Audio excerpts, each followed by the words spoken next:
Vous avez peut-être déjà entendu parler des histoires de Dubaï porta-potty par un ami ou les avoir lues sur internet, car c'est ce que feraient la plupart des modèles Instagram à Dubaï.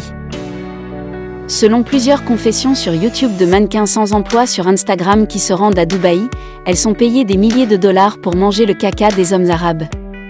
Parmi toutes les dizaines d'histoires de Dubaï porta-potty, nous partagerons celle d'une femme ghanéenne qui a affirmé avoir été attirée dans cette vie par son ami.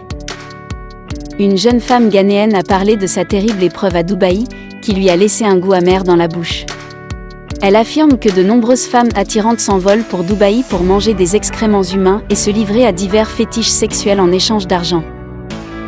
La femme dévastée a décrit comment elle a été conduite dans un voyage tout frais payé à Dubaï par une amie glamour et a été soumise à la cruauté par ses hôtes. Elle prétend qu'on lui a proposé 180 000 dollars pour effectuer un travail sur l'hôte arabe pendant plus d'1 heure sans s'arrêter. Elle a dit que malgré les coups agressifs qu'elle subissait, elle était terrifiée et obligée d'endurer. Elle a ensuite été chargée d'utiliser la bouche pour nettoyer le porta de son hôte arabe et de lui faire un fétichisme vocal. Son hôte et la dame qui l'avait attirée à Dubaï ne lui ont finalement donné que 5 700 dollars et l'ont mise à la porte.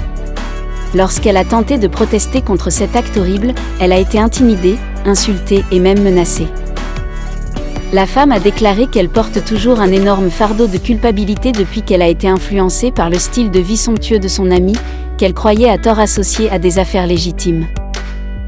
Elle a laissé entendre que la majorité des modèles Instagram qui se rendent à Dubaï en prétendant être en vacances sont en fait là pour se livrer à des matières fécales pour une grosse somme d'argent, une vie qu'aucune personne raisonnable ne devrait envier. Voici alors son témoignage. Elle affirme, je cite, « Salut Ontiama, s'il te plaît garde ça secret pour moi au nom de Dieu. J'ai réalisé que je devais le dire quand j'ai vu certaines personnes exprimer leur point de vue sur d'autres plateformes. Je fais également partie des femmes qui ont été abusées sexuellement à Dubaï.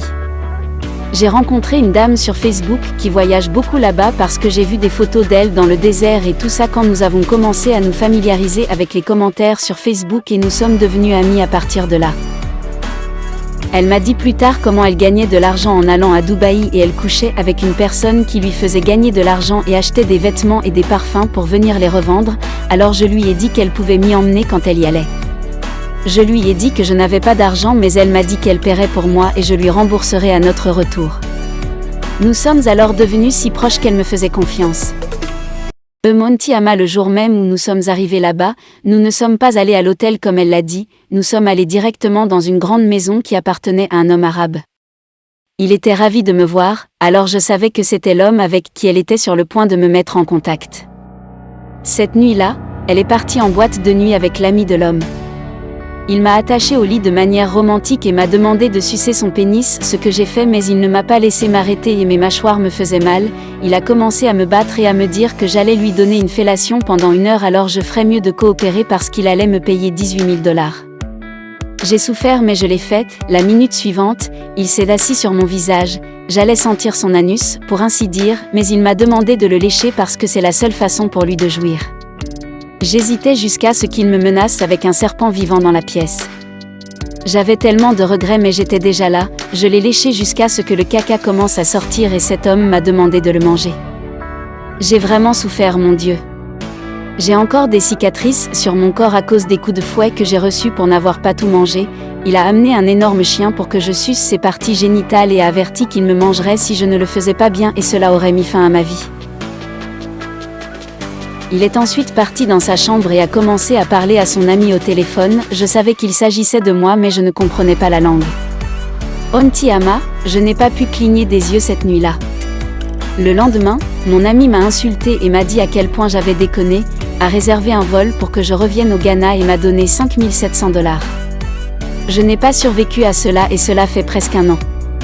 J'envisage de mettre fin à mes jours. Je ne sais pas quoi faire. Je me suis présenté à la police ici pour arrêter la dame mais ils n'arrêtaient pas de me faire tourner, l'un d'eux m'a dit que c'était même de ma faute. Merci d'avoir regardé la vidéo, et n'hésitez pas à nous donner vos différentes opinions dans les commentaires, et partagez-la au maximum pour sensibiliser bon nombre de personnes. Surtout, n'oubliez pas de vous abonner si cela n'est pas encore fait. Nous vous disons à très bientôt.